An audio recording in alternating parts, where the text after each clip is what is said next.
Racing is all about precision, but do you really know where you're losing time? Your braking, throttle control, and racing line. Every detail matters. But without the right data, you're just guessing. This is where RACEDATA gives you the edge. Instantly analyze your lap data, see exactly where you're losing time, and make real improvements. Know your weaknesses, fix them, get faster. Stop guessing, start improving. Try RACEDATA today.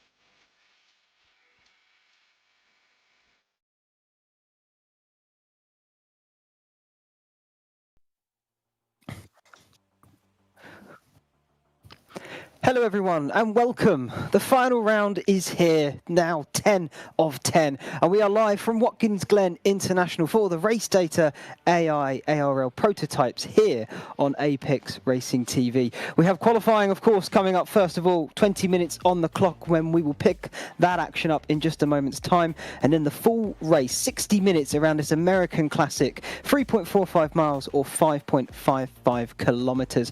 My name is Ashley Denman. Alongside me is Dan Field and our production manager behind the scenes, Sam Fitzpatrick.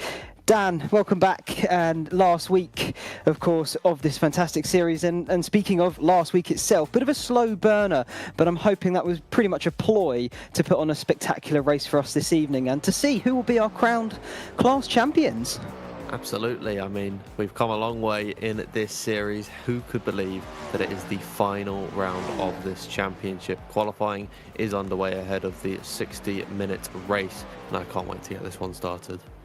No, I can't either, indeed. We should also have a big, massive thanks to RACEDATA AI, who have kindly going to be giving each class winner £250 straight into their pockets. So we'll see who is winning that brilliant prize pool tonight. But also, speaking of RACEDATA AI, do go check them out in the link below in the description, because they are a brilliant, user-friendly telemetry tool that helps sim racers improve their performance right from day one with their clear, insightful data that can really show you where you are making mistakes and can find that crucial potential 10th of a lap. But yeah, do have a look at RACEDATA AI. They are the proud sponsors here of the prototype series here on Apex. And yeah, fantastic software. Do check it out. Absolutely, and you can see on your screen the timing towers with how the LMP2 qualifying has gone. Fabio Grassetto, an amateur driver, the quickest of the bunch, but it is relatively close. The top four separated by less than a tenth and a half, and then the entire field, barring James Ibram, just about half a second. So this is a very close LMP2 field, as now the first GTP cars come across the line. Yeah, so we'll. I think last few weeks as well, Dan, we've been having a fairly close field in terms of pace between the two car classes. But this racetrack at Watkins Glen should definitely separate the field by quite some margin, I would imagine. You know, the circuit itself known for its high-speed straights, particularly you've got the long straight and the back straight, aptly named, of course. But the extra power that the top GTP class have, they can really unleash that as they make their way around the circuit, flying through all the corners as well. Fantastic circuit, really. Has such a long history, and well, I think it's a big fan of drivers for the drivers as well. Absolutely, I do love this circuit, especially the boot section running through the woods. It's a very lovely circuit. We were talking about it last week about how sort of love tracks that are with the land, not cutting right through it, and I do love how this track is just right in the middle of the forest, especially in the boot section. It's an absolutely stunning circuit, and probably of all the American circuits, there's quite a lot of them nowadays. Gotta say, older is certainly better in my eyes. I would also agree with that one as well, I think. Definitely, particularly when you do get to the home of road racing, as it is known as the Glen. Yeah, certainly up there amongst the greats. But speaking of greats, we're going to see who can take the top spots here for the GTP class. Jurette has just set his fastest lap, only 15 hundredths off of Nucera's time. So the Pro and the AMs getting it right mixed in with one another once again, as we, I think we're all getting geared up for their second runs, where the tyres are a bit hotter and warmer. So we should see a lot of the GTP classes start to improve on their lap times. Not seeing Chorosky or Tamas out there at the moment, but I'm just going to double check my timing to make sure they are indeed here. They're not even around today. Well. I mean, to be fair, they have sewn up both their you know, drivers and team championships, so they don't need to be. Yeah, Let's have that. Oh, sorry, Dan. Sorry, I was just saying not much left to fight for, but I think now is a good time to have a look at the points. Yeah, it certainly would be. We can see how things all stack up. So let's take a look here for the GTPs, the pros first of all, Tomasz and Czarowski. Unfortunately not here this evening, but like I said, they don't really need to be. The drivers, Tomasz has pretty much sewn that one up with the drop point system we have in place, and Czarowski there in second, may drop down, but I don't think it's going to bother him all that much. Antonino Segro is third, with Simone Nucera currently topping the qualifying. He's in fourth, and then Benoit Favre is your top 5 there. And then jumping over to the amateur side of things, this is still pretty up for contention between the top 2 at least. Julien Retti currently first, 2.76, with Zoltan Bedo behind him on 2.52. That can still be changed here this evening. Ludovic Juret is third, with Christian Malcharek fourth, and Hugo Preto currently sits in fifth. And in the LMP2s, I think this is where the it gets a little bit hotter under the collar, particularly for Aston Wilby, leading only by 6 points from Benjamin Frigerio. Not much separating those guys there. Matthew Crisp is third, Michael Halfler-Darson fourth, and James Ibram tied with Halfler-Darson on 262 there as well. And one final look at the amateur here for the LMP2s. Fabio Grassetto and Lucas Diaz, your 2 front runners for the class, 310 and 297 respectively. Nick Mercer's third with Joris Ooms, and Melvin Huygen fourth and fifth. And we're not going to get the teams, but I can tell you now, Manatee Racing did sew up the GTP side of things last week at Imola. The thing that could still be swung around, although I feel it's a bit of a losing battle for the, I'm trying to remember the name, if I can get it off the top of my head. Here we go, Effect Simulations Club Sport. They have, of course, got John Williams up in the GTP, so he won't be scoring for his LMP2 team. So they are fighting with a hand tied behind their back, but technically still in with the running. Other than that, it's Alcantech at the top. Yeah, absolutely. I mean, they have had a very strong season, and I mean, just in terms of these title fights we're seeing, I'm most interested in the LMP2 Pro from Aston Wilby leading that championship by like 6 points or something, and he hasn't won a race all season. Incredibly so, he's come second position in the last 3 races, hasn't won a race all season, and is leading the championship in the final race. I mean, Frigerio will feel hard done by if he doesn't win this, and I think he's going to bring everything to try and take that back. He certainly needs to bring his A game, that's for sure, and they are starting right alongside each other on the grid, so that's going to certainly be an interesting one, how it all unfolds at least. Currently looking at qualifying with only a minute and a half left. Nucera out on provisional pole, half a second clear of Retti there in second, and his teammate right behind him in Juret. Williams is fourth and Favre fifth. Bedo 6th is your GTP runners. Holborn at the moment not setting a representative lap time, so technically would be 7th on that in the GTP standings at least anyway, because they will get split when we do get to this race. But yeah, even the LMP2s here in qualifying, Dan, there's barely anything separating them. I mean, you've got the 2 battles, the Pro and the AMS, Grassetto and Diaz. I think, to put it in a simpler sort of setting and term, it's basically whichever driver comes out on top today is going to take home the cash prize. Yeah, absolutely. Of course, was it £250 per class winner? It is an incredible prize that all of these drivers will want to be scrapping it out as hard as they can for, especially in the LMP2 series, where both championships are still up in the air for the driver's side of things, and it is going to get very, very spicy tonight. Hopefully, we're not going to go bowling at the Glen, which I believe is the NASCAR title for their race when they come here in the Cup Series. But yeah, qualifying is beginning to wrap up. Just 15 seconds left to go. Nucera's still in the pits, won't set another lap. But Retti, Juret, Favre, Bedo, they've all still got a chance.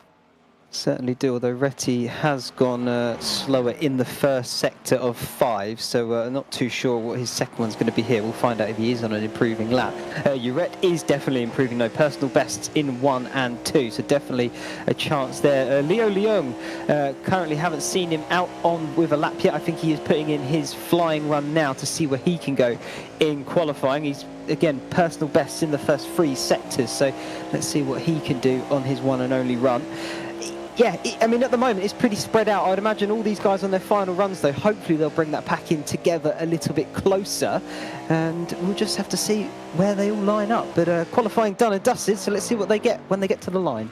Yeah, I think Leo Leung is coming through the final sector now and completing his lap.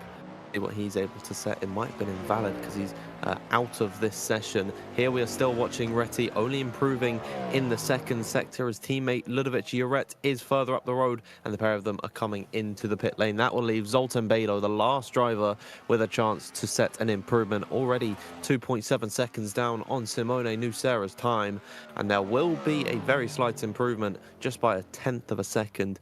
Not enough to get himself up any positions. 1.6 seconds off the closest car. Yeah, it's quite a sizable chunk when you think about it. All season long, we've had qualifying, and I think we've been sort of treated to qualifying almost down this season so far, because they have really put in some banging laps together, and of course, barely anything separating these guys. But clearly, the circuit here itself presenting a few extra challenges and spreading that field out ever so slightly. But we'll have to see. You know, qualifying pace is one thing, race pace is an entirely different kettle of fish. And in my opinion, personally, I think the race pace is where you want to focus more on, but a good qualifying always helps. Yeah, I mean, no points for qualifying, though. You've got to get it done across an hour race here at Watkins Glen as we're getting ready for this session to start. Without either Manatee driver of Tarowski and Tamash, Tamash, it is going to be a very close one in the GTPs. Yeah, it certainly should be. I mean, if Simone Nucera takes that top pole position for the final race here, Julian Reti will be alongside him, and then his teammate Ludovic Juret is third on the second row. John Williams will be keeping him company. Benoit Fauvert will start on the third run with Zoltan Bedo alongside him, and Cedric Holbom in seventh with Leo Leung there for eighth position on the fourth row. And then already at the LMP2s, Fabio Grassetto takes pole position for his class with Michael Hafler-Darson there alongside him, keeping him company. And it is good to see the pros and the AMs mixing it in here. Lucas Diaz is going to be right behind Grassetto. Those two are going to be in a long horn tussle for the entire race, I'm sure, with Benjamin Frigerio there in 12th. Aston will be 13th, and he'll be looking at Frigerio into turn 1, I'm sure. And Nick Mercer will be keeping him company for 14th. Matthew Crisp and James Ibram round out the final row of the grid. All the work in front of them, but not really much to lose, so I'm sure we'll see them absolutely send it. It's a very tight-knit LMP2 class, the entire field separated by just 1.3 seconds. That will be a very exciting race. The field spread is certainly further apart in the GTP class. Let's hope, for the sake of all the viewers at home watching, please do let us know who you are supporting this evening. But I really do hope that they can keep close to Nucera, because I really do want to see a very nice fight for the overall win. Here we are looking at the helmet cam of Benjamin Frigerio and now Nick Mercer. All these guys getting ready for the race start, and I'm very excited here. Yeah, certainly I am as well. Getting it, like they say, they're locking into sort of the mindset of what they want to be doing, making sure they've got their final prep going, and yeah, they'll be looking to aim for that apex into turn number 1 should they have the sight line for it. Of course, if you've got another car in the way, you can't really just absolutely plough over, but they know that. They've been doing this hundreds, if not thousands of times in the simulator here for iRacing, and for this series as well. They know how to go wheel to wheel, so I'm sure they will all keep it nice and clean down towards turn number 1. Quite a tricky corner here, Dan. It's of course a bit off camber, downhill into the apex, and it is 90 degrees. You don't often see that, and what I mean by that is, when I say 90 degrees, it quite literally is quite a sharp angle into that corner, so should see some closing in, particularly at the apex. Yeah, they don't beat around the bush with these names of corners. I mean, turn number 1 is literally called the 90, so they really do not like to give any flowery names or any sort, but that is a very tricky corner. You can take a bit of the runoff, so do expect to see some drivers completely bombing it out the field, as that is James Ibram right at the back of the pack in the LMP2s, not off the grid. I wonder if, oh, here he goes. He's moving now. I wonder if he got caught out by such a short time in between the quali and the start of the race itself, because, normally I think we have to wait a little bit longer than this, but there's, being that a slightly reduced number, all of them redded up as quick as they like, and, well, he got caught out by it, clearly. ultimately he shouldn't have got in the car. He should have let them grid, because you get, what, 2 minutes, I think it is? He could have gone, got a drink, go to the toilet, whatever, and now he's right behind right at the back of the field, miles off everyone else, and let's hope for his sake he'll be able to catch the pack before the start. Well, I mean, it could be strategy. Maybe he's trying to warm those tyres up in a more easier fashion. That could be interesting. But he's not too sure what's gone on here with Nick Mercer. Being told he's entered pit lane, but we can't see what has gone on, unfortunately. But I think Nick Mercer, there he is. He's going to be starting from pit road. So that could be him trying to avoid that turn 1 incident, Dan. This is why we think it might be. This is why James Ibram was waiting, because of an issue with Mercer. There is Ibram getting the replay of him. Riveting footage there, honestly, of him sat on the grid. But he's been able to catch up to the pack and will have no issues getting this race started. Yeah, and the advantage for him, he'll have warmer tyres, because he's able to put more energy through them as he's probably racing around a higher speed to catch back up.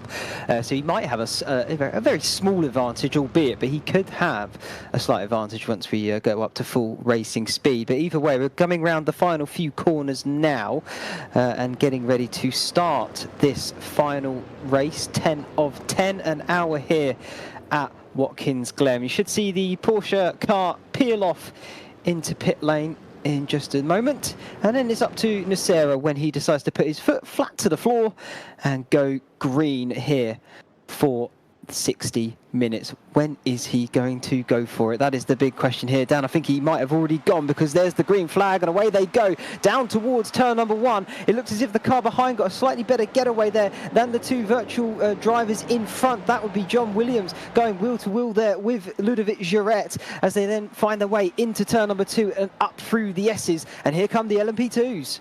The LMP2s get their race underway. A little bit of blinking further back behind as now they head into that first corner. Fabio Grosseto will lead Michael Hafler-Darson, but Lucas Diaz is shaping up a move for second against Hafler-Darson, approaching the S's. Hafler-Darson around the outside of Lucas Diaz, still wheel to wheel, and I think Hafler-Darson will nudge them out. So it is now an Alcantec, what is still an Alcantec 1 and 2 as they approach the bus stop. Certainly will be. I mean, Diaz has to be aggressive here. He really needs to take the fight to Grosseto. Luckily, like you say, for Grosseto, he has a rear gunner in Hafler-Darson, so I'd imagine he's going to be doing his absolute best being the Minister of Defence for his teammate, albeit they are, Pro and Am drivers, slightly different, but they are all still fighting at the end of the day for the same prizes. And Hafler-Darson, of course, has absolutely nothing to lose. So why not help your teammate in taking that top spot at the end of the season? And let's see how that one unfolds as Simone Nocera got a nice clean getaway. Already has a little bit of a gap back to Retty, and that's a car round. Oh no, it's Diaz. Diaz round at the boot, and that's going to, well, I think that could spell disaster for his title hopes. That is going to be a very difficult one to come back from. Let's get a replay of what happened here. Headed into, I believe this is called the toe. Once again, very, very simple names, and he just loses it on the exit. Got on the curb on the inside as well, and then unfortunately, luckily he doesn't hit anyone, but very unfortunate to have that spin so early on. It is really going to knock his confidence for the rest of this race. But he's only 8.6 seconds off, and an hour can be a very long time here at Watkins Glen. So he's just got to get his head down and keep on going. Certainly can do that. Yeah, I mean, like you say, no damage. He didn't hit anything. So, yeah, like you say, maybe confidence a little bit bashed, but and a bit bruising. But he will be a-okay, and he can fight his way back towards the front. And let's have a look what here. I think this is Girette getting back past Williams down towards the 90, turn number 1. Is this going to be pretty textbook late on the brakes? Certainly looks to be that. At the apex first, kept it all within the lines. Nice overtake. And very gracious of John Williams to give that one up, but he is feeling the pressure from Benoit Favre. Headed now, oh dear, that is, I believe, once again down and towards turn number 1. Favre goes right into the back of John Williams. The pair of them has spun off, and that is very, very unfortunate. They'll be able to both get back underway. That is not down at turn it's number the heel. 1. That is at the heel, yeah, the heel of the boot. Yeah, I do like how they've gone with the corner names so that they just, like you say earlier, they kept it simple. They know what they're doing. The 90, it's 90 degrees, why not? And then the boot itself, you've got the toe, the heel, the laces, or the chute as it's sometimes known as, because it drops down into that first left-hander of the boot. Very aptly named. I think they're just brilliant. But yeah, simplicity is sometimes the best thing for it. And for RACEDATA here, he's simply trying to just stay ahead. And like we said earlier, has got his teammate in half a dancer behind, helping him do so. And now with his title rival all the way back in 13th, I think, you know, it's so early to call anything, but he can breathe a bit of a sigh of relief at the first hurdle. Barring any act of God, this is Fabio Grassetto's race to lose, and he just needs to keep it consistent. He doesn't need to fight the likes of Haflidas and Frigerio will be. Any of those guys that want to overtake him, he should just let them on through. As now James Ibram is defending from Matthew Crisp. This is headed down in towards the bus stop. Around the outside is Matthew Crisp looking, can't quite find a gap through there. Headed off the exit and through the outer loop, now approaching the boot section. Matthew Crisp is really applying the pressure. Yeah, he certainly is. And here's going to be the move by the looks of it. Tried to go for it into laces, but not able to get by, and will be just hanging on there for... Ibram just hanging on there for a little while longer from Crisp behind. This is brilliant, that racing action. This is what we came to see. Let's see how they're going to handle this as they go round the boot now and towards heel. The next corner, hairpin right-hander. I think he's just let him have that. Yeah, well, nice pressure from Matthew Crisp, and James Ibram just conceding that one, deciding that it is best to just let that one go and maybe try and catch him up later on in the race. But Matthew Crisp with a very nice move. However, the pair of them have lost quite a bit of time in all that fighting to the leading four ahead. Yeah, they certainly have done. The battle I'm somewhat trying to keep an eye on, but they're not near each other at the moment, is Frigerio and will be. Like we said, they are fighting for that LMP2 amateur, not amateur win, the pro win, sorry. And it's pretty much whoever comes on top today, whoever gets ahead of the other, is pretty much going to be the champion of that class. So that'll be interesting to see how it goes. For the moment there, though, Frigerio with the upper hand, and he has a nice second advantage over Wilby behind. You can see him there trailing just slightly in the distance. But yeah, you could pick that green LMP2 out just about with all the trees lying around. Slightly different shade. Very neon is Aston Wilby, and it's a very exclusive car to him. Of course, he's racing as a privateer in this one, and I think the battle between the pair of them is very interesting because based on results, you know, Frigerio has had 4 wins. You should expect him to be leading this championship comfortably, but Aston Wilby has excelled in terms of his consistency with 5 second places across the season, has finished every single race, has turned up to every race as Frigerio hits the wall. And what has happened there? Whoa, Frigerio, now this is stopping down at the heel. Did he just drive into the wall? I wasn't actually looking at my feed there. I was looking at the title standings. Frigerio into the wall and now into the clutches of Aston Wilby. It just looked as if he was weaving from side to side. I think he clipped the barrier, so maybe a lapse of concentration. I don't know. Let's see if he pits here, though. Around the final corner, he's not pitting in, so clearly there's no damage to that car. Look at this replay. You should see him just sort of weaving as he comes out of the exit of toe. He just goes from side to side of the circuit. It looks like he, you know, clips the... It comes all the way over. Then it's such an odd... Does clip the wall, in fact. But that looks like it could be a bit of a hardware issue, Dan? I mean, what do you think? I think definitely. There's no way that a driver of Frigerio's level will be just doing that and stopping in an acceleration zone down the straight, weaving side to side. Something's happened there with his wheel. Hopefully all is sorted and he can get his race back underway. But what that has given us now is the potential for a championship battle on track between Frigerio and Wilby. Matthew Crisp is in there for good measure as well. So the battle between these guys will be very, very interesting as this race continues on. Let's keep our fingers crossed, though, for Frigerio's sake, that he doesn't suffer any more issues. But we should see a very nice battle if it all stays clean. Yeah, well, yeah, like you say, fingers crossed for him. Let's see if we can keep this up. I wonder if anybody in the chat might know what that could have been, because I am a little bit stumped. It's a rather odd one. But either way, he clearly seems to have it all sussed and sorted back out. So we will see him continue on. Hopefully minimal damage to his car as well. And Frigerio, you can see there will be, in the background now, very much closer to the rear of Frigerio's car. So let's just see how this one ends up and pans out. But already 8.5 minutes in, so almost a sixth of the way there. Nucera still leading and has been able to open that gap up piece by piece out front. 3.5 seconds is the difference between him here and Retty for second place. And then you've got a little bit of a gap once again to Girette in third. There he is, just coming around the corner. And Leung not far behind. Brilliant result here for Leung so far, currently fourth. Yeah, Leung has really struggled in the last couple of races, and he's been involved in incidences, and I think hopefully he'll be able to keep it on circuit. Of course, they are going to be catching the LMP2s at some point, so that will be a challenge that these drivers have to face as we get a flyby of the rest of the field. John Williams and Favre, following their little incident a couple of laps ago, they're both up and running still, and John Williams has extended that advantage.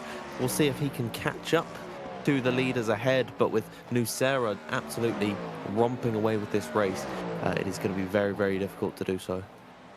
Yeah, certainly would be. I mean, for Leung as well, just back to that, he's currently sitting fourth overall, and in terms of how the points work, he would pick up 39 points for finishing there in fourth. That would be his biggest points haul of the season. So if he can keep this up and stay there, it will be his best result of the of the season. So a fantastic result if you can hang on to it. But like we say, still early days so far, only a sixth of the way through, just about coming up to the 10-minute mark. Gaps opening up and down the field, but there is not much of a gap here at the front of the LMP2. Only 0.6 of a second between Grassetto and Hafler Darson, the amateur and the pro, both for Alcantech sim racing team there. And I think it is very much just sort of making sure Grassetto can hang on to that top spot to make sure he wins his car class. Hafler Darson's a smart driver. He doesn't want to risk, ruining Grassetto's chance at winning this race and possibly the LMP2 Amateur Championship, just for the sake of a measly position that won't actually impact his race or his championship really in the slightest. So Hafler Darson and Grassetto, they're just going to lap within each other. Hafler Darson will be that rear gunner for Grassetto. We'll see how the rest of this race pans out. However, it is every man for themselves. Further back behind, Frigerio still with Aston Wilby in his mirrors. Matthew Crisp is there as well. James Ibram not too far out of the picture, but certainly not close enough to make any impact in any battle. But it could be a very exciting LMP2 race as this one progresses, as mistakes start to be made, as we're 11 minutes in. Yeah, Wilby just got on the grass there, so that was quite interesting. He managed to hold it, but yeah. Look, if Wilby finishes fourth, Frigerio's got to win the championship. That is the key thing. So I believe that he's got to catch up to these guys, and that is why it is such a big deal that he had that hardware failure that has potentially ruined his chance at winning the championship. He was right behind Grassetto and Hafler Darson, and now 3.5 seconds back from Grassetto. Yeah, there's still going to be strategy at play, though. That's the only thing I will add to it, Dan. I mean, it's not over yet by any stretch of the imagination. Still early doors. So, yes, Grassetto, Hafler Darson, they do have a nice advantage over Frigerio. Will be behind, but strategy will come into play as the race wears on. We will expect them to make that one stop at some point during the race. Typically they like to split it half and half, but if they can obviously fuel save and go for a longer first stint, they will then have a shorter stop when they get to it, and that can of course be the difference, sometimes even being a few seconds. So that definitely could close the gap back up in the latter stages of this race. So we'll have to just keep an eye on all these things. I mean, we come back here to Lucas Diaz, of course, had that moment early on, sort of in lap 1 or 2, I can't quite remember which one it was, through this specific corner, actually, heel on the exit, and he's already managed to get towards the back of Ibram. I don't think his overall time, lost to the front of the car class. So Grassetto, I'm getting my words here, but he's maintained that speed, and now Ibram has slowly come back into his clutches, kind of thing. Yeah, we've got the intervals on our screen now, and Diaz is just 1.2 seconds behind James Ibram at the minute, and that gap is beginning to fall. And as down the straights, Diaz will start to pick up little bits of slipstream and is feeling confident in his car. He's got to make his way up the field and try everything he can to catch up to Grassetto. 250 pounds on the line for Lucas Diaz. He's really got to give it everything. There's no point in giving up here. He's got to try. He's still got 3/4 of an hour left to do it, and he is catching up to James Ibram. It's kind of stagnating now at about 1.2 seconds, but if he can hook up the next couple of corners through the boot once we get to it, and the bus stop chicane, could be right in the wheel tracks of Ibram. Yeah, he certainly could be, but a bit of work to do between there and then. Why don't we have a little bit of a discussion about the track itself, Dan? I mean, we said earlier it's sort of the backbone of sort of American road racing to a degree. It was one of the first permanently built circuits in the United States, I believe, so around the 1950s. Of course, it's held races since 1948, and like you said, it's built over the ground itself. Is not dug through it, so it's very much a classic in that way. I mean, I personally feel it's one of the greats, particularly in America, maybe even the world. Is that too bold to say? I wouldn't say so. I think it's a fantastic circuit. It is a brilliant track. I know IMSA was here, I think not this week, I think last week in iRacing, and I mean the grids were completely full. If that doesn't say anything about how popular this circuit is, I don't know what will. This is a very well beloved track in the iRacing community. I think the drivers all enjoy it here today, and Simone Nucera, he is loving it at the minute. Look at that fastest lap, and look at how close everyone else is behind. That is disgraceful. 6/10 quicker fastest lap to Retty in behind him. And just look at where Retty is on circuit. Nucera completely dominating this. Yeah, it certainly seems to be going that way. I mean, of course, pros versus amateurs, you kind of expect it to a lesser degree, but of course the pro and amateurs, that it's based on their iRating, so we should point that out. It does not mean that they are less capable, the amateur drivers. It's purely when they signed up what their sort of iRating was sat at. I mean, for Retty now, when I look at the iRatings there, I think he would actually be jumped up into the pro category now. Uret's probably not far behind him either. Can't quite remember what the cut-off point was, but he's certainly hovering around it. So yeah, maybe next season expect Retty to be in with the pros, and he's certainly got the pace to be up there with them. There's no denying it, and I've said many times before, Dan, amateur is just a name. It basically just means that they're less experienced. It does not mean that they're slower. And Retty, Uret, they really have been proving that sort of all season, not just this race, but various others as well.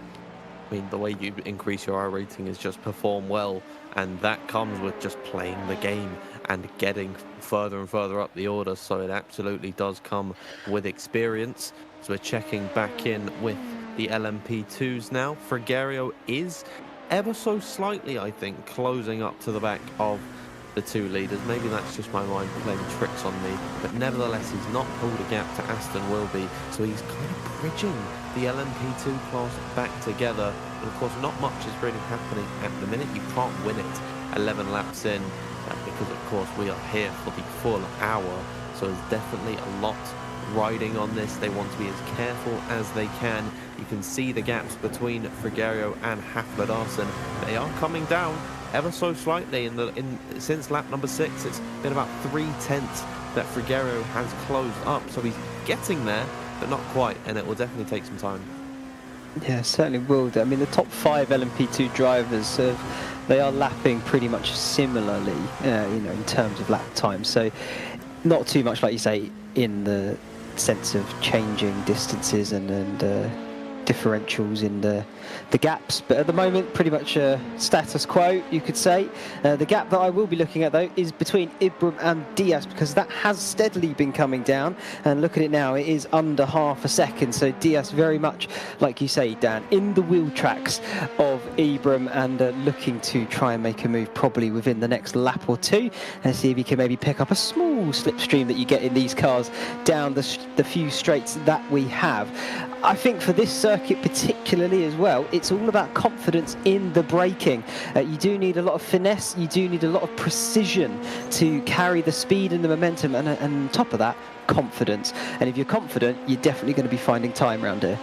Well, sometimes confidence can lead to overzealousness. James Ibram taps the wall off the exit of turn number 11 down the start-finish straight, and is inviting Lucas Diaz ever closer through the S's.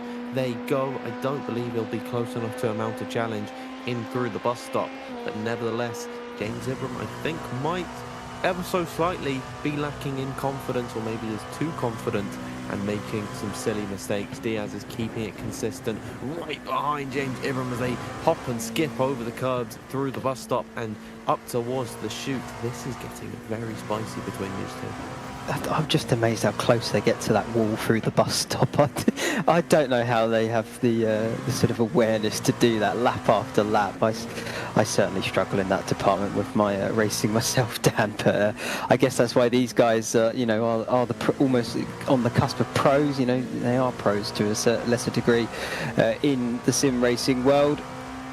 Maybe not quite got the title itself, but they can certainly call themselves within that sort of top 5%, which is no easy feat. And yeah, they definitely have been putting it on display here over the course of the series, as Diaz is slowly but surely reeling in Ibram. Oh, a little bit of a fishtail there out of 13. And then through this lovely banked section of 14, 15. I think that's why NASCAR comes here quite often, because the circuit itself just tends to lend its characteristics to NASCAR racing. I think NASCAR has really always come here, and they're starting to go to more and more road courses in their calendar. You know, they do what's it, COTA now, I think, in the last couple of years, but they've always gone to Watkins Glen. I think they go to Sonoma every so often, but Watkins Glen, I think, is the road course of NASCAR, and you're absolutely right. It really does sort of complement the cars a bit more than some of the other circuits out there. As headed down in towards the bus stop again, we're going to see how close they get. And hell, I mean, that is terrifying. I know if I was driving in these cars, I'd been out in the first lap, honestly. It does take some doing to go through there as quick as you can, lap after lap. I'm sure at some point we'll see someone make a small miscalculation, clip the wall, but then that can easily spell curtains for their race. But for the moment, and touch wood, nothing has gone wrong as of yet in terms of a big catastrophe. But Lucas Diaz, he really is closing in Ibram. It doesn't look like it necessarily here when you're looking directly behind him, but he has been bringing them in bit by bit. Last time they were pretty much even on lap time pace, but I mean before that he has been bringing in ever closer. I think it's just a matter of time between, you know, Diaz either finding that extra tenth to get close enough to make the move, or potentially Ibram making a very small mistake and then giving Diaz that chance as well. Absolutely, and I think Diaz doesn't have urgency to make the move yet. He knows he's right behind Ibram. He's able to lap quicker than him. He's been able to reel him in the last couple of laps, and now it's just about sitting in the slipstream, chilling out as Ibram goes very, very wide through the 90 and through the S as they go. Has Diaz got a decent run to try and mount a challenge? I mean, seeing how fast they go through the bus stop, I wouldn't want to go for a move, as now the GTPs are catching. That, I believe, is Simone Nucera, your overall race leader, in through the bus stop.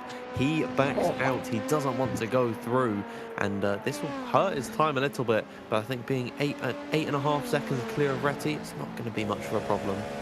He's not bothered by it at all, Nucera here. He'll gladly just sort of bide his time, because he knows he has the pace advantage in this race. So he'll happily sit behind, probably here as well, in the toe, of the boot, and then he'll get him on the exit very easily indeed, with the extra, you know, power being delivered through the wheels. extra grip when it does get up to speed, and just easily passes before they get to the hill hairpin. But yeah, I think this is one of the tracks that have been a bit kinder to that GTP class in relation to the LMP2s. Like we said, few more straights, a lot higher speed, and that just tends to lend itself towards the top class as opposed to the LMP2. But they are no slouches. You do fly around this circuit. I don't know if you've had the privilege yet of driving it, Dan, but I can tell you it really is something. Yeah, still D class, so I can't actually. I don't think I can race in prototypes yet, but I'm not even going to try for quite some time, because honestly, these cars do quite scare me. Just looking at the onboard footage of these cars and how they completely jump over the curbs, it is absolutely terrifying. As now Lucas Diaz is close to the back of James Ibram, headed down the back straight and in towards the bus stop. I think Lucas Diaz would be a madman to try and send a move through here. However, he could look to try for something as they approach the boot section, taking slightly different lines to James Ibram, trying to maximize exit speed as most as he can. Here we are with the onboard shot from Diaz. He's sitting in behind for now, but he is really very close to the back of James Ibram. Yeah, hang on for a moment, because I reckon this is lining up to be a move into the next corner. It's about this exit, and it looks pretty even Stevens on that, so I don't think he'll be able to send it here now into the hairpin. He's going to have to bide his time just a little bit longer. It's amazing how wide they run the car over that exit curb. They're clearly able to get away with it. You know, if you want to interpret, the rules, you could say it's always the white line, but either iRacing or, real life clearly have it a little bit more laxed around that part of the circuit here at the Glen. And you just see bits of dirt coming on as, Diaz is going to come in. He's going to go for the early stop. That is a very early stop, just 24.5 minutes into this race. Lucas Diaz will come into the box, leaving James Ibram to his own devices. He's been overtaken now by Nick Mercer. We've not really seen him at all in this race, but I gotta say that is a very, very early stop from him there. Certainly is. The question is he going to go for tyres? Oh, the jacks have gone up, so some tyres are going to be going on. This is definitely a strategy call here, Dan, because to me, Diaz, he's got nothing to lose in a sense of this championship-wise. He needs to beat Grissetto. I'm being told 2 tyres have gone onto his car, so clearly feels he's lacking a little bit of grip on a certain, can't tell if it's front or back, maybe I'll get told in a sec, but I would imagine it's the rears. And then, well, he can hope to try and use that extra rubber, that gets some extra pace down, hopefully then get the jump on Ibram, but there may be a few others as well. Yeah, well, he's unleashed back onto the circuit. Got to get those tyres up to temperature very, very quickly and try and track down the rest of the field as we're checking back in with Julian Retti, who's been able to close that gap ever so slightly to Simone Nucera ahead, but it's not really impactful. We've got a nice little battle shaping up between Ludovic Giret and Leo Leung. Leung is a driver we've not really had the privilege in recent weeks of seeing in a battle. He's certainly been involved in a couple of accidents, and I would really love to see what he can do when he's able to really just get a fight through his system. It's worth mentioning we've actually lost Zoltan Bedo in this race. I don't remember catching that. Cedric Holmbaum never even started, neither did Bedo, so unfortunate. Yeah, I think, but I must admit, Dan, you mentioned Bedo. I was literally thinking the same thing. Where or what did happen to him? But I mean, what that does mean is Retti does take the GTP amateur title. So I mean, that makes that easier for us in that sense. Here's the replay of what did happen. He did make the start up through the Oh, there it is. Oh wow. No, he can. No, there's the wall. And I'll tell you what, he's just decided, right, I've spun on lap number 1. I'm not winning this title. I can't put any fight up with Retti. I'm done for the day.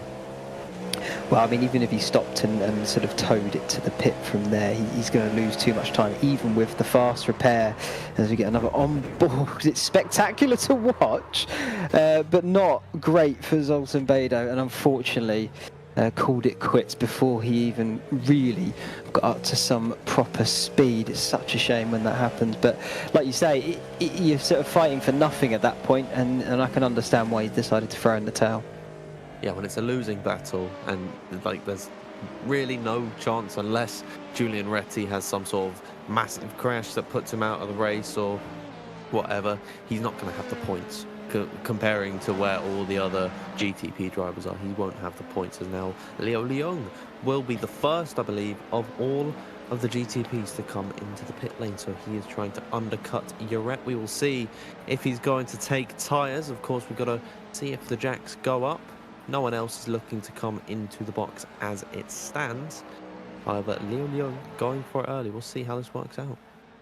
Yeah, but just a quick last thing for Beidou. He would have had to have won the overall race to even have a chance at beating Retti.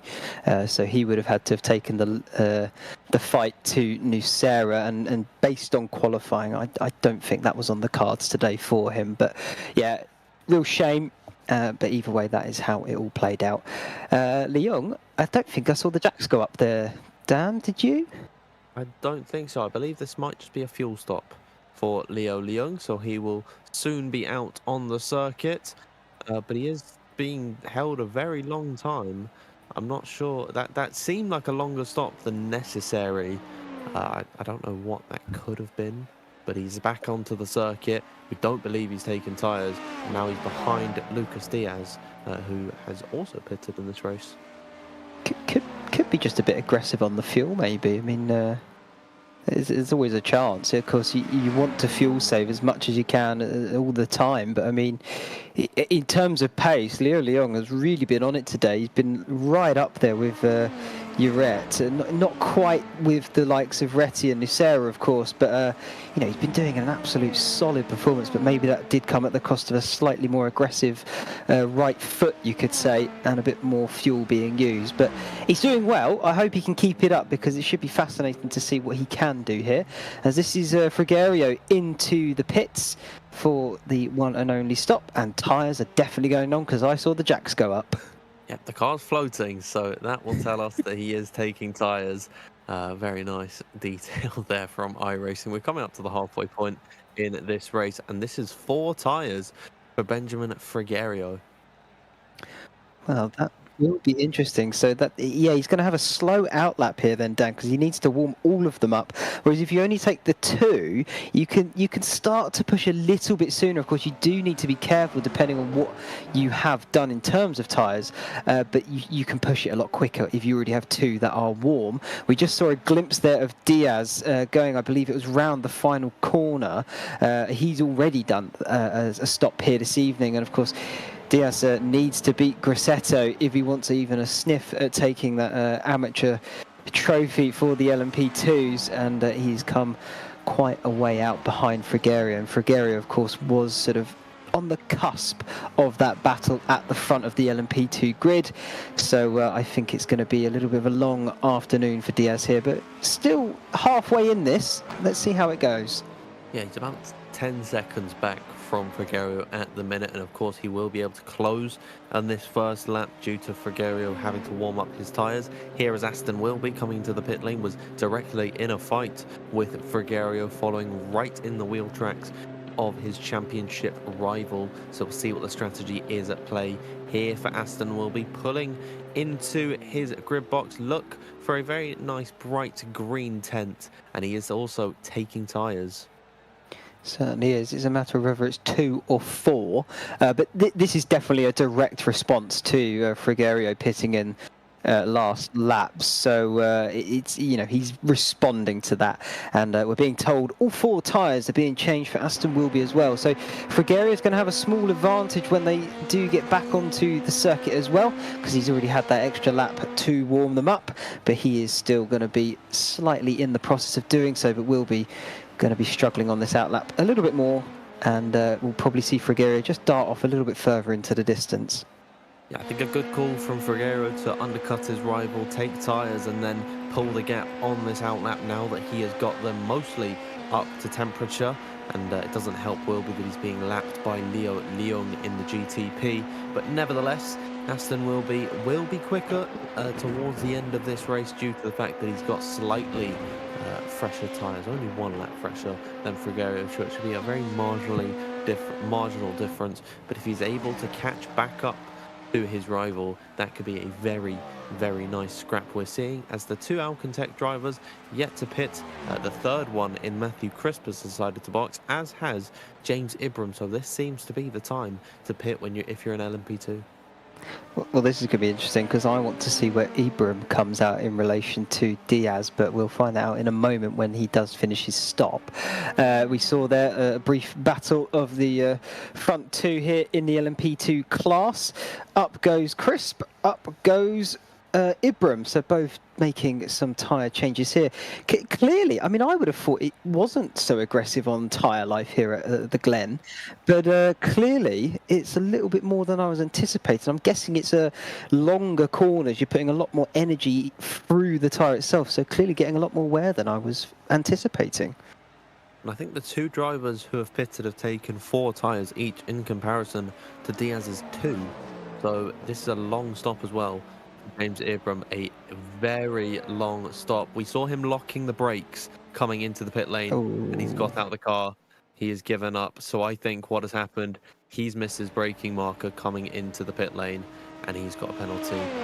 Very unfortunate. James Ibram out of this race. We're getting a replay of him coming into the pit lane. So he's through the final 2 corners now, and I think we'll see him speed through here. Getting a nice slow-mo shot. You don't often see this one, Dan. Pit limiter is on. I can't obviously... Oh, he's definitely trying to slow it. Oh, well, that's touch and go for me because, you know, pit limiter on to me says you're getting near the speed anyway. But, I mean, the fact that he's obviously locked the rears, clearly trying to get it slowed as quick as possible, I would imagine it's probably right in what we've said. He's probably sped. I think it would have been one of those very frustrating moments where he's like 1 or 2 miles per hour over the speed limit coming into the pit lane. And there he is locking both the rears again, but he did have the pit limiter on.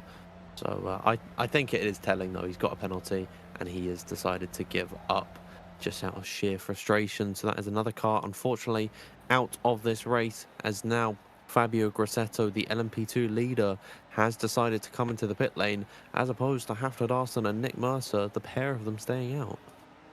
Yeah, so Mercer is in second, you know, on the road itself, but of course hasn't made that stop yet.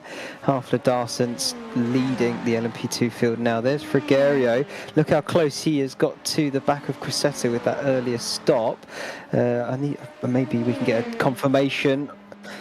Oh, I was going to say maybe we can get confirmation on Grassetto's tyre choice there in the pit, but I think this takes a bit more pressing matter because Wilby has been overtaken by Matthew Crisp, but I think this could be down to a bit of tyre strategy because Crisp, with new tyres, is going to have to try and warm them up a bit more. This is going to be a chance into bus stop. You don't often see side-by-side action, and then, oh, there goes Matthew Crisp off!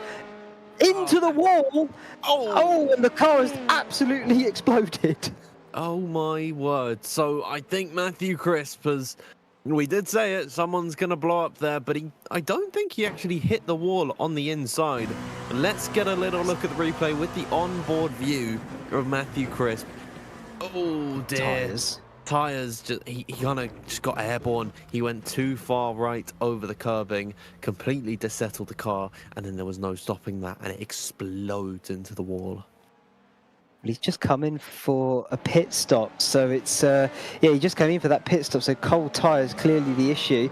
We're being told Grassetto has just had an incident on the circuit and has now lost the lead because of that fact. He's just pitted as well, so this is going to be another cold tyre situation, trying to hook it up into the hill hairpin. Oh, tags the wall as well. That could shake things up in the grand scheme of things.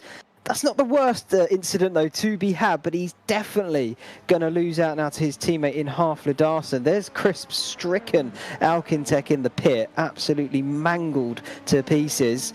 But here is Grassetto. He's now behind Frigerio. So for Frigerio, at least, that's another position up, and we'll see how that goes for him.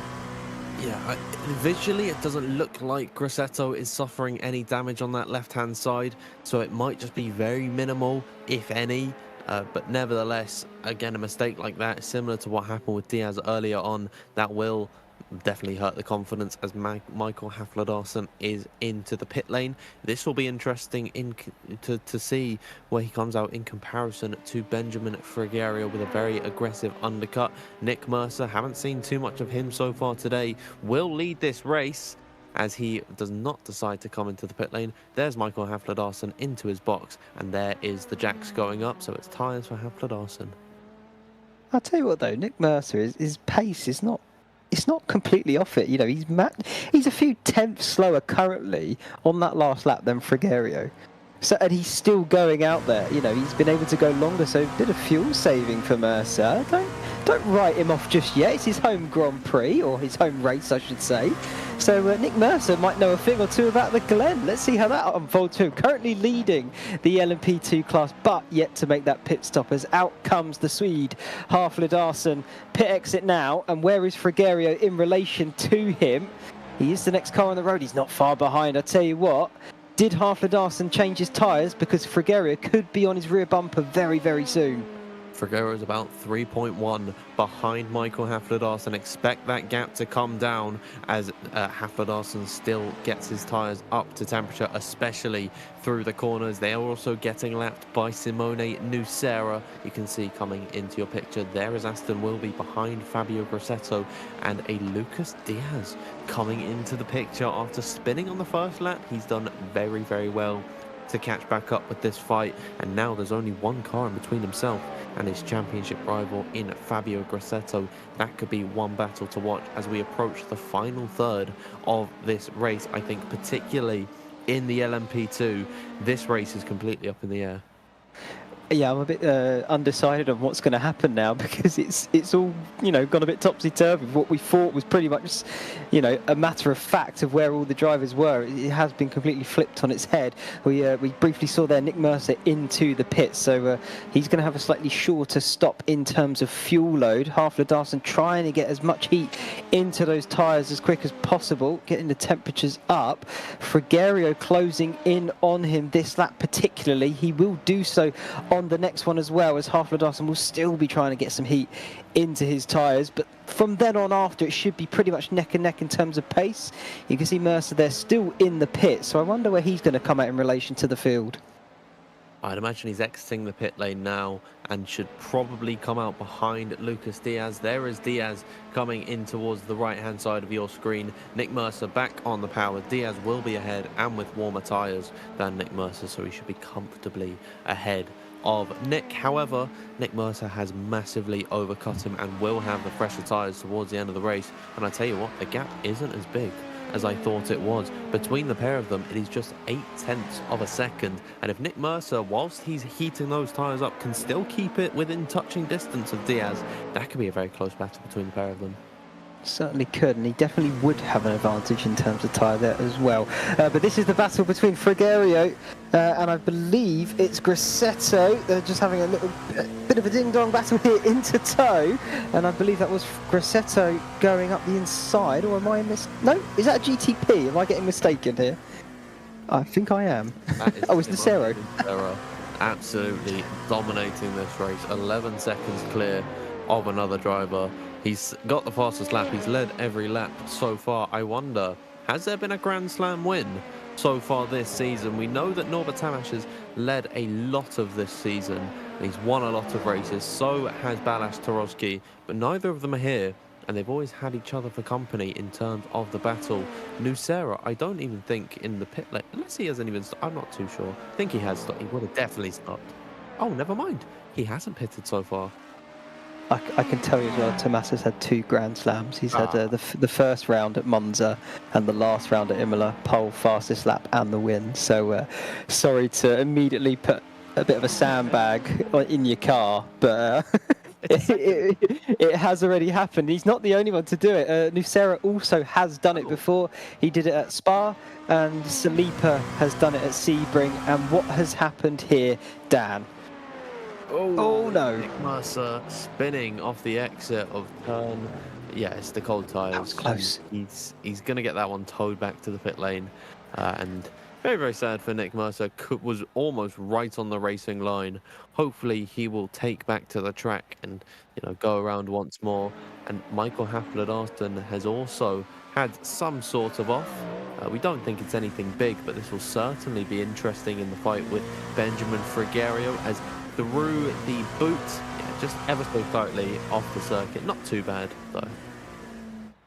I think he'll be fine with that one, I don't think he's too worried about it. He's still leading, to his credit, fair play. And yeah, he's got a nice little bit of a gap there back to Frigerio, who is still leading Grassetto there, not far behind him though. So that gap could be interesting to see how it unfolds.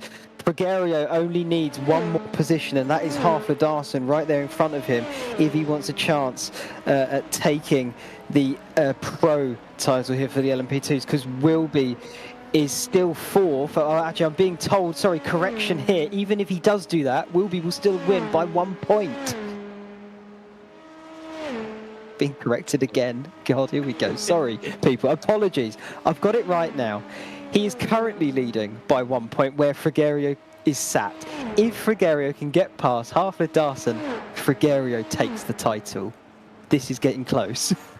I'll tell you what, though, I think Frigerio might have to look more in his mirrors than he does ahead of him. He is still reeling in Hafler-Darston ever so slightly, but Grassetto's only a second back. You can see how quick Grassetto is in this car. He is dialed in, and he got some real good pace in his LMP2. Here are the gaps between the pair of them. Look at that. From lap 17, there, never mind, we got it from lap 22 to in the past 4 laps to lap 26. Well, not number 20. Oh no, this is for the LMP2s, of course, they are lapped at the minute. Look at how that gap has come down. Yeah, it certainly is coming down. Not quite at a rate of knots, but it's definitely decreasing. So we'll have to watch how that one unfolds as well, because could be a nice bit of a title fight, you could say, in a way, because it definitely matters for the points themselves. So let's keep our fingers crossed that we do get some fantastic action here in the closing stages. I'm also going to say to James Ibram, who has said in the chat, unfortunately the car setup was awful, chronic understeer, and he says Watkins Glen is like pulling your teeth out, so he's had enough. And yeah, that's understandable. So sorry to hear about that, James. Good luck for the future, and brilliant to have you here with the series anyway. But yeah, understandable. Yeah, thank you to James Ibram for turning up today and giving it his best. But yeah, that was a very unfortunate incident as the 3 leaders are coming into the box. Nucera and Retty, I don't believe either of them have taken tyres. John Williams is also into the box as well. I think Uret and Leung have both pitted so far, and so they will also be still out on circuit, and Faver is way off the back. And it is actually going to be tyres for Williams, but I believe Retty and Nucera, they've just taken fuel to go to the end.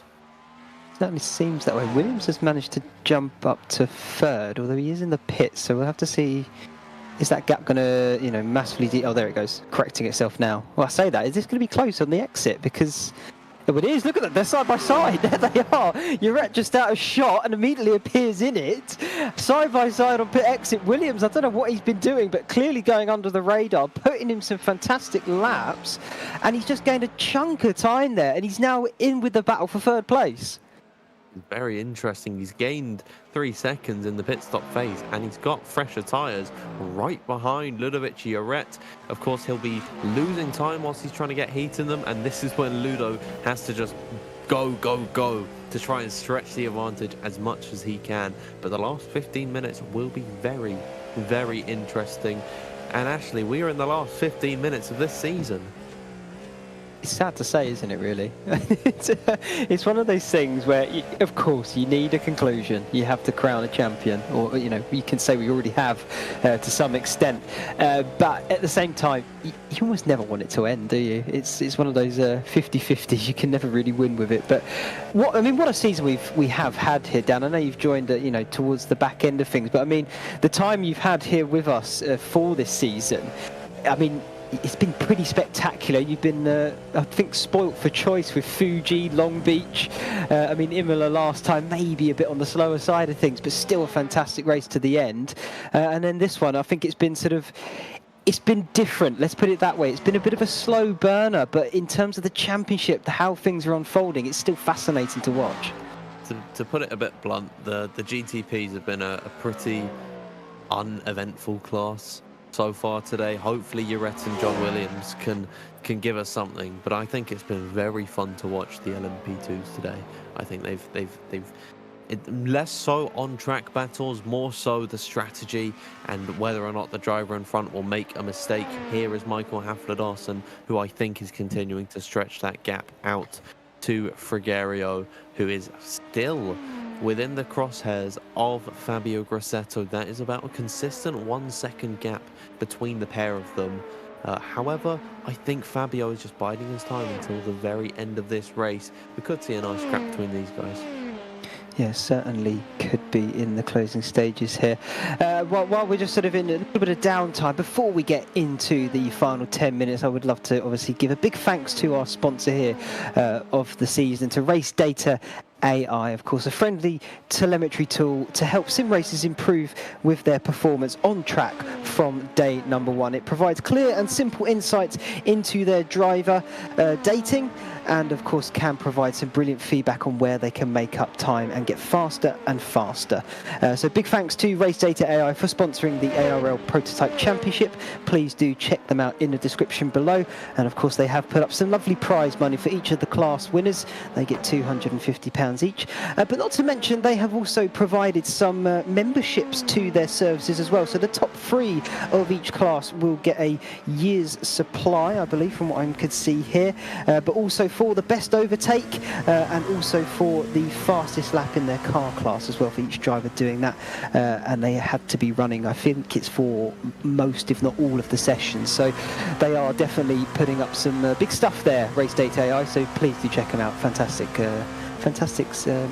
what's the word I'm looking for? Oh, tool data service, exactly. There we go, got there in the end. Thank you very much to RACEDATA AI. As we're approaching the last 10 minutes of the season, Fabio Grassetto, as it stands, is your LMP2 amateur champion, and I think that's why he's not really moving with any urgency to catch up to Frigerio. You'd like to make it a 1-2 for Alcantech in the final race of the season, but I think that, you know, that championship and that prize money is certainly more important to him than that finish as he's getting left by one of the virtual drivers, the GTPs, just cruising on through. They're catching them at relatively good points in the circuit, you've got to say, through the S's, where sort of they could just get the power down and then blitz on by. Definitely through the boot is where you don't want to catch them. That is where Frigerio has been caught. So he's going to have to do a little bit of manoeuvring to try and let the GTP through as soon as possible. And this is Benoit Favre down in 6th position, the last of the GTPs that is still running in this race. He's just going to see out the last 10 minutes here. Yeah, it's going to be nice and simple for Favre. You can see, look at the closing speed, and I think clearly that LMP2, I'm trying to work out who that is for just a brief moment, did not want him to come on by either way. Yeah, Frigerio just did a little bit of weaving in the braking, saying, please don't come through here, just wait a moment and then you can gladly have the position, I'm sure, and he should be able to pick that up nice and easy through this next sector, through the last couple of corners, and probably down towards the 90 of turn number 1. Yeah, I mean, last 10 minutes now, Dan. Not long left. Nucera has pretty much dominated this entire race. He's got almost 15 seconds ahead of Retty there. Retty also sort of in a class of his own for the amateur GTPs. He's almost 15 seconds ahead of his teammate in Uret. But then we do have only a second between Uret and Williams in the closing stages. This could get quite interesting. Will get very interesting. Williams, of course, had a massive overcut on Ludovic Uret, and here they are, headed through the final sector now as Lucas Diaz is back into the pit lane. I think that seals the deal in the LMP2 class. He's coming into the box. Of course, he pitted way earlier than we expected. He'll take tyres to go to the end. Of course, he took 2 in his first stop, so I would assume the other 2 that he didn't change are completely shot at this point, but I think that is his race done, and the championship wrapped up. I think that, yeah, like you say, that pretty much calls it, unless something goes horribly wrong for Grassetto, but he won't be pushing for it at this point now. only 8 minutes to go. But these two here, Uret and Williams, have absolutely nothing to lose. So why not go for it? Let's see who can get the overall podium then in the closing stages, because I guarantee they're going to be scrapping for it as we come flying through this long right-hander.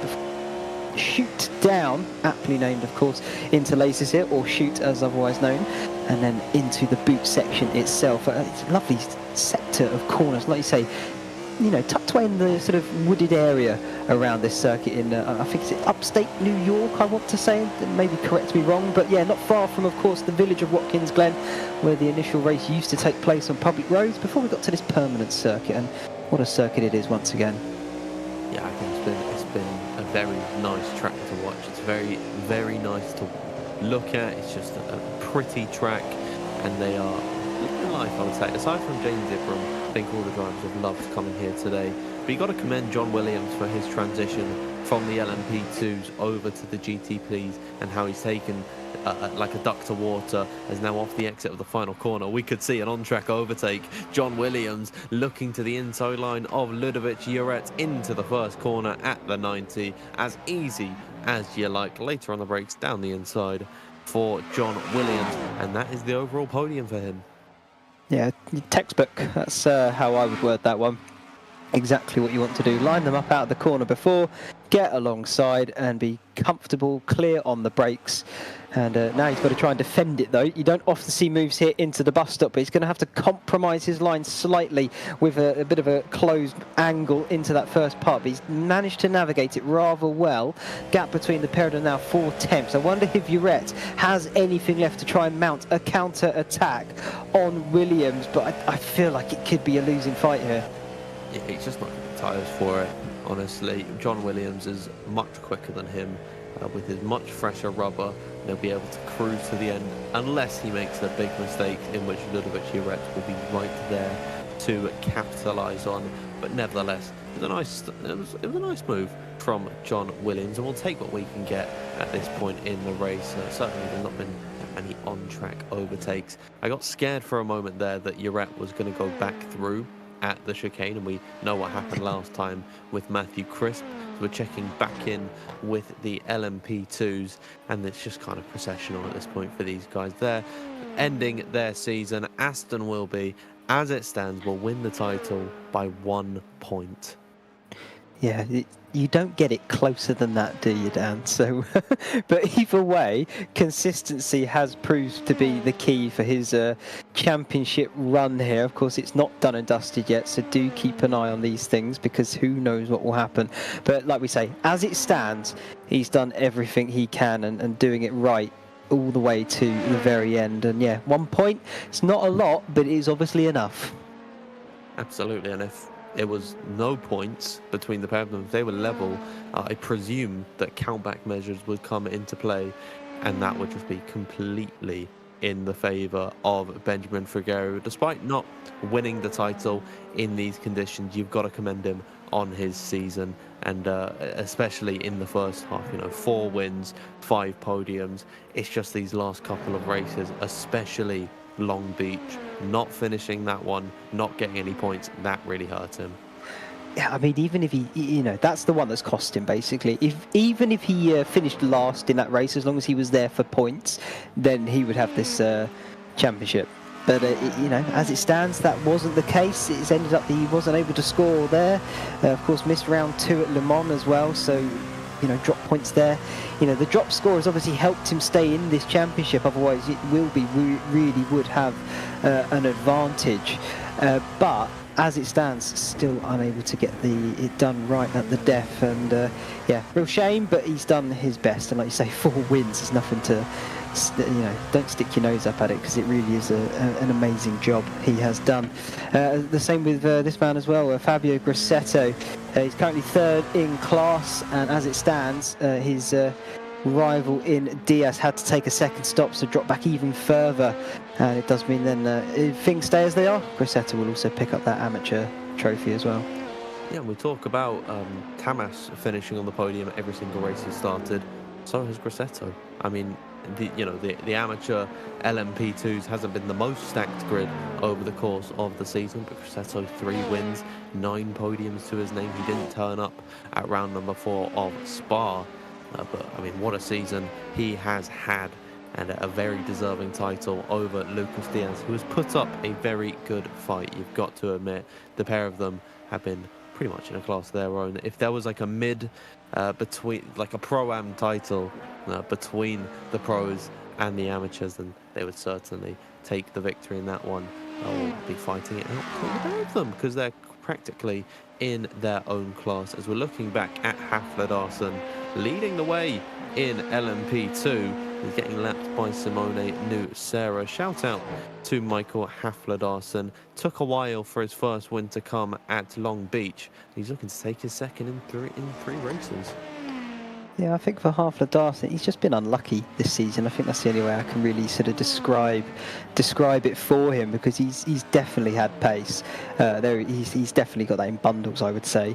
I think he's just sort of come a cropper on the few occasions where, he either hasn't scored points or, he's just been a bit further down the order. I think he's maybe had one race where I can't quite put my finger on which one it was, but where he just wasn't quite there on pace. But everywhere else, he really has been showing it in bundles, like I say. So it's just been an unlucky one for Hafler-Darson. I would love to see him here again when we do get the season up and running, I'm sure, later on in the year, because he certainly could be a front runner. But what has happened here for Aston Wilby, only a few minutes left. Let's try and keep it on the road here.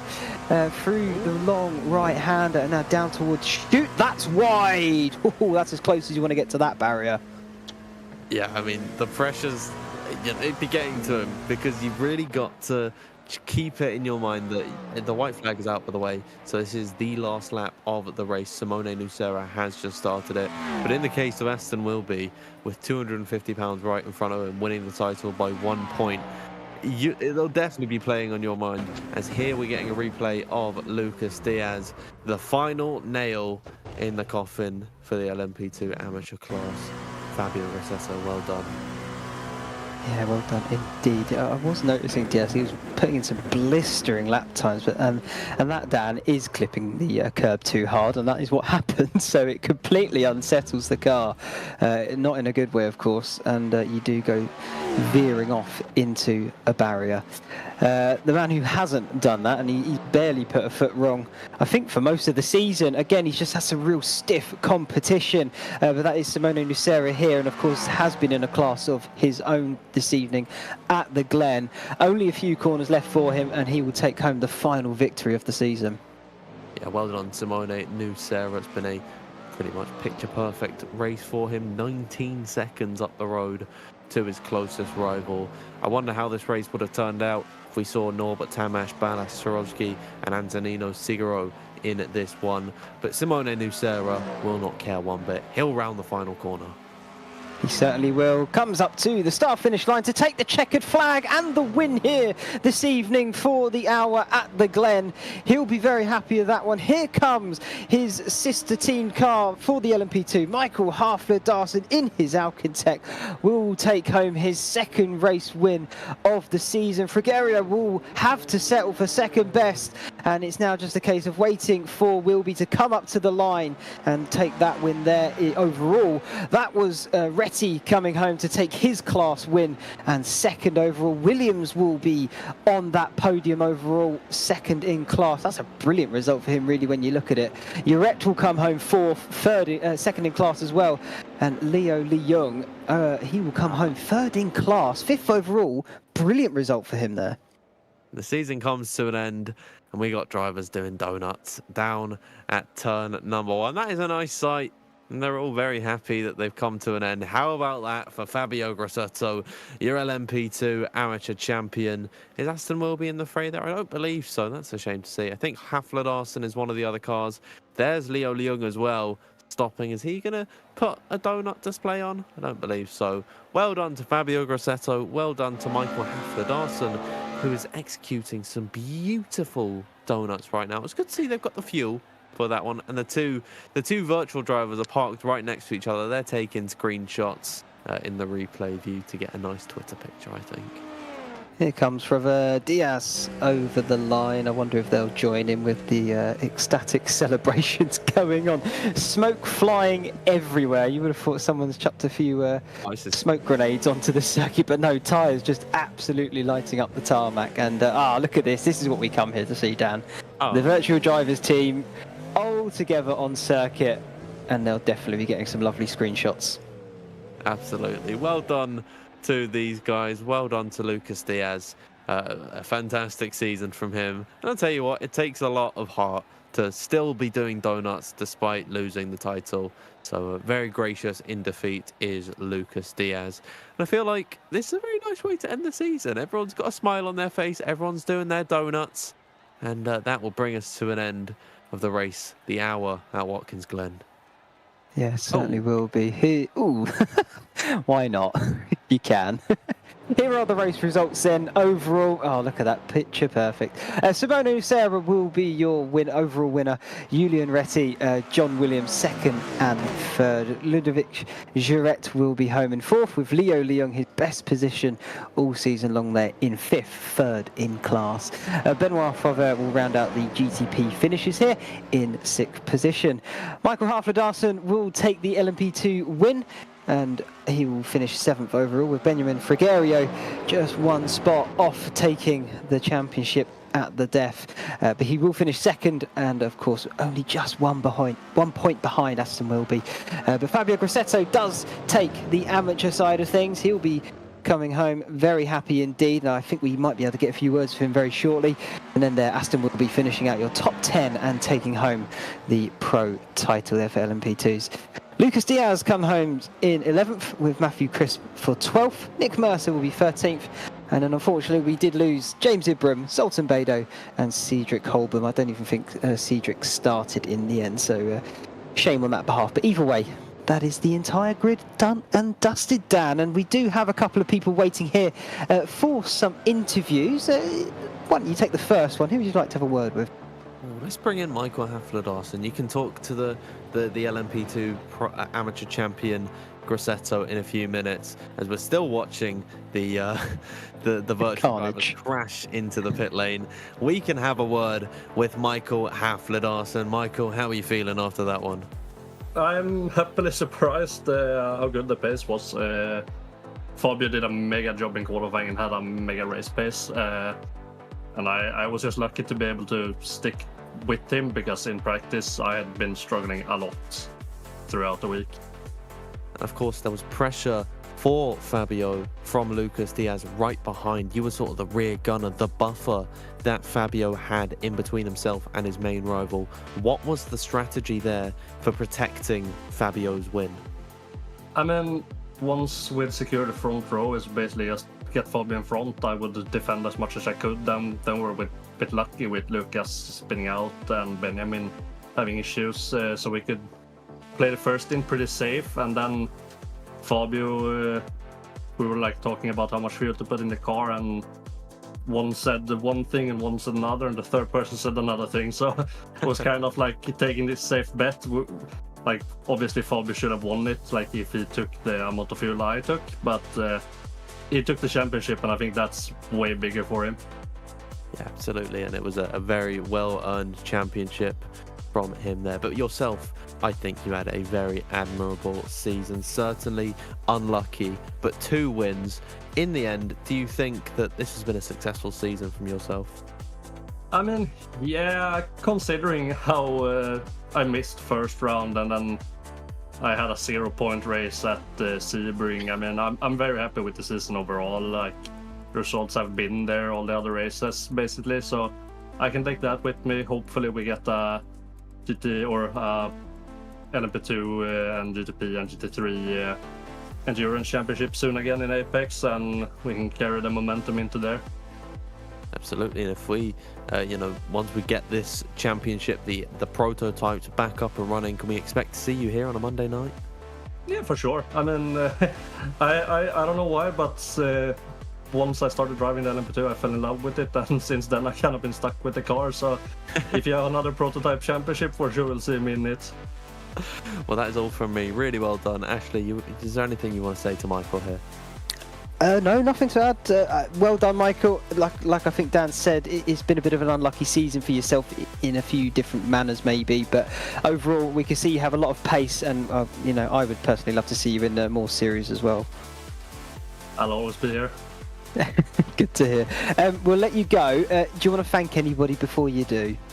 Yeah, huge shout out to, first of all, Fabio for the AM Championship, of course, and then also a big shout out to the rest of the team, all the sponsors and everything. Brilliant. Well, thanks for joining us, Michael, and have a good evening. Thank you. Have a good one.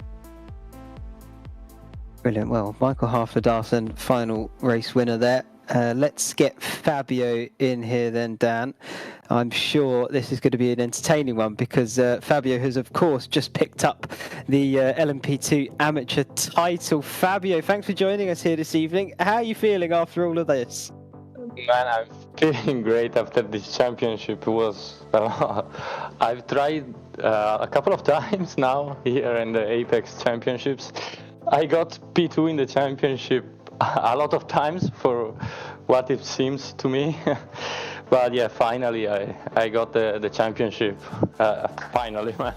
I can't wait to get that little trophy. I'm glad you're excited for it. It certainly should be brilliant when you do get it. Something to stick on your shelf at home, and you can definitely be proud of it because, I mean, what a fantastic job you've done all season long, you could say. Talking about the race itself, I mean, how personally, first of all, how did it go for you? We saw you have a little moment in the middle, and maybe that cost you the overall win, but still picking up the championship. I think that's more important at the end of the day. Yeah, I was mainly thinking about the championship. There was a small part of me that really wanted the first win also, and the first overall win.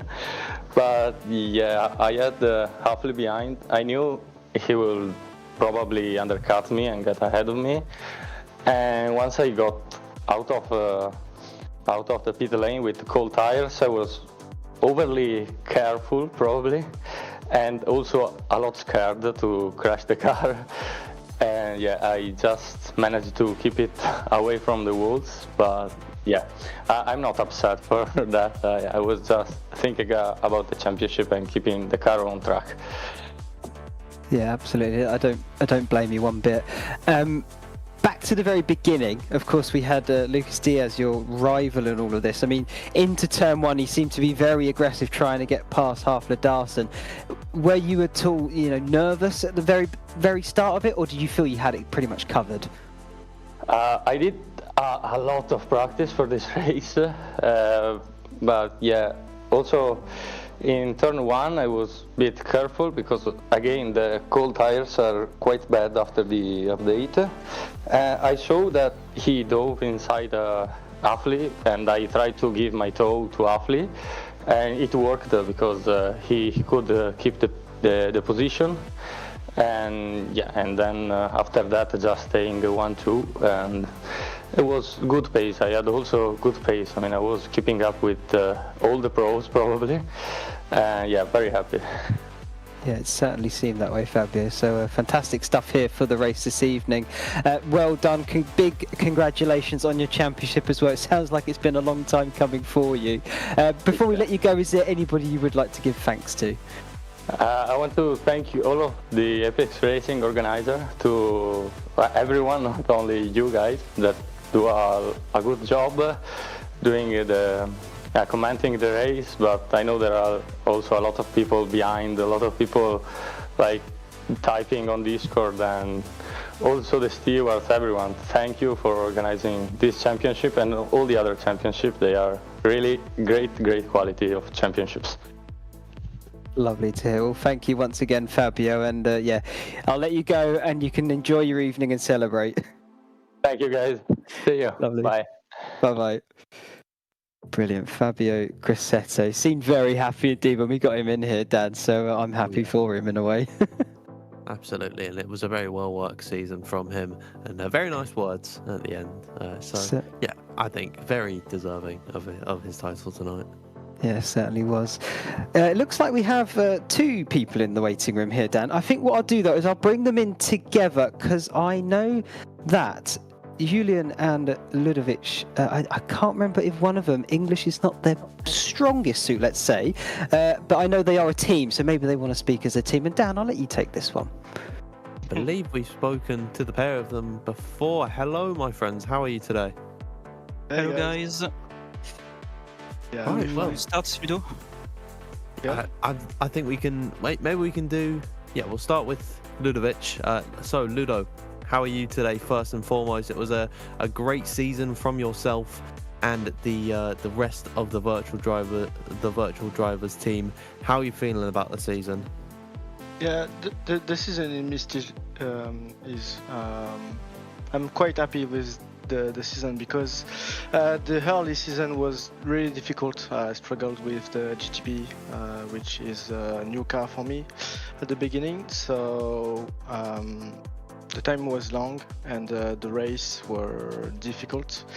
But thanks to Julian and other Tixra drivers, I could manage to GTP and the season in a nice way, I would say. Yeah, absolutely, and with your result, and given that Zoltan Bedo didn't finish this race, you are now 1-2 with Julian Ratey in the championship. Was that sort of your aim from the beginning between the pair of you to work together and win it all? Yeah, since the previous one, we knew that Zoltan were my enemy, if I can say that, because I had only 5 points from difference with him, and because of the race, the bad race, if I would say, I could not manage to be close to him. So this race was critical for me. I had to perform contrary to him, and I needed to finish in front of him, and thankfully and badly for him, he just left the race. So at the beginning of the race, I was justified to finish second. The GP, yeah.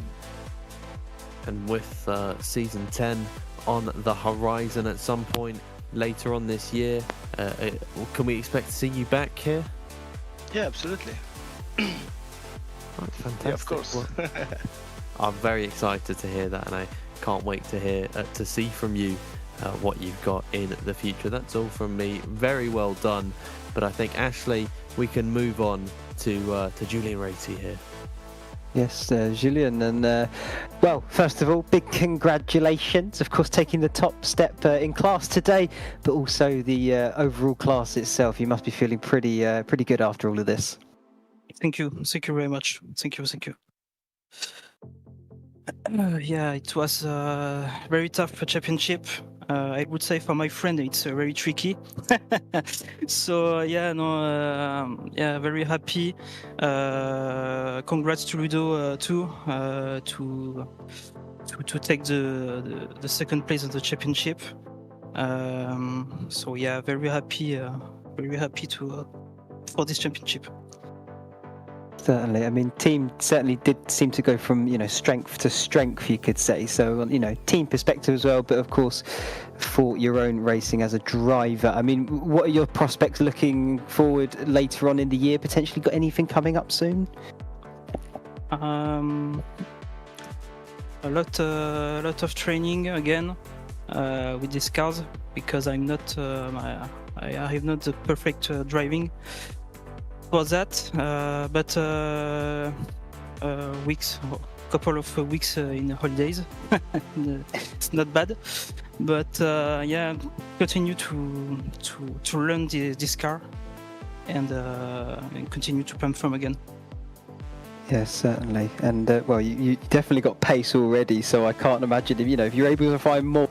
You may be knocking on the doors of the Pro Championship, I think, Julian. So good luck with all of that, because I'm sure you'll be there in no time at all, really. Just before we let you all go, then, is there anybody you would love to give a special thanks to?